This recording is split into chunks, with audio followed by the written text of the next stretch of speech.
mengenai isi ceritanya bagaimana, Bu? Banyak yang dapat dijadikan bahan cerita kepada anak. Tetapi yang terpenting cerita tersebut harus sederhana, menarik, dan mengandung hal-hal yang dapat dijadikan pelajaran bagi anak. Dan yang juga harus diperhatikan bahwa cerita tersebut juga harus mengundang daya imajinasi anak. Kemudian mengenai bercerita dengan menggunakan media atau alat peraga yang Ibu sebutkan tadi, bagaimana, Bu? Begini, pada prinsipnya sama saja, tetapi dengan menggunakan media atau alat peraga sangat membantu anak untuk memahami isi cerita dan juga menjadikan cerita tersebut menjadi lebih menarik. Bagi guru, alat peraga membantu meringankan pekerjaannya dalam bercerita. Misalnya, guru bercerita tentang seekor burung. Dengan membawa burung sesungguhnya, pada saat bercerita, guru tidak perlu lagi menggambarkan ciri-ciri fisik burung tersebut.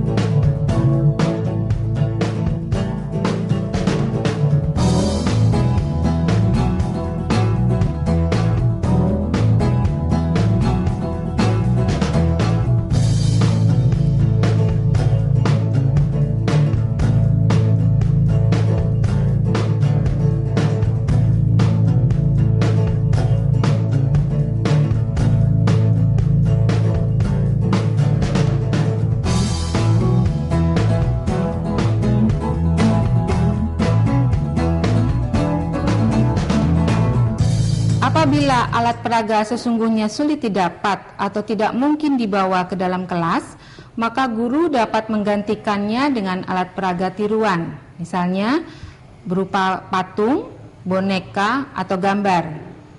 Sandiwara boneka merupakan salah satu pertunjukan yang sangat digemari anak, karena dengan boneka kita dapat membawakan cerita-cerita yang lucu, namun isi cerita tetap harus membawa pesan positif bagi anak.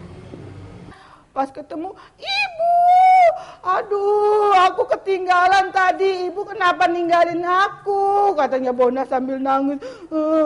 Kan tadi Ibu sudah bilang, kamu harus di belakang Ibu, jangan kemana-mana. Kata mamanya Bona, ya. Iya deh, besok kalau Mama jajak jalan-jalan lagi, Bona tidak jauh-jauh dari Mama, katanya gitu ya. Akhirnya Bona ketemu dengan Ibu Bapak. Selain dengan boneka, kita juga dapat bercerita dengan menggunakan gambar. Apabila menggunakan satu gambar, maka gambar yang ada hendaknya menggambarkan kejadian yang paling seru atau klimaks dalam cerita. Supaya tidak terdengar, macannya jalannya, kukunya yang tajam ini nancap di tanah. Zut, ya.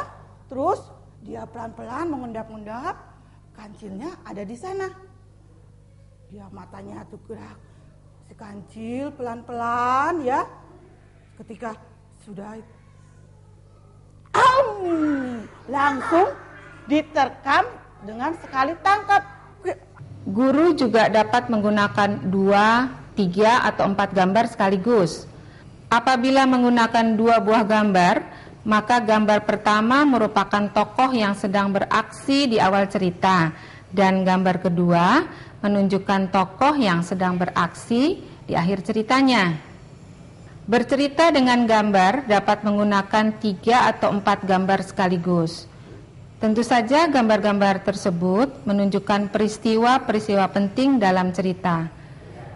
Selain dengan gambar, variasi lain yang dapat dilakukan guru dalam bercerita adalah menggunakan kartu-kartu gambar berseri. Tentu saja ukurannya lebih kecil dari gambar yang tadi, namun gambarnya lebih banyak. Ini dia timbangan. Timbangan ini bisa digunakan untuk membagi roti supaya jadi rata. Akhirnya, iya, akhirnya rotinya dibagi 2, dipotong jadi 2, ditaruh di atas timbangan. Timbangannya ada 2 ya, ditaruh di sebelahnya. Kalau roti ini timbangannya ini rata, ya, ditaruh di atas timbangan rata, berarti rotinya sudah sama.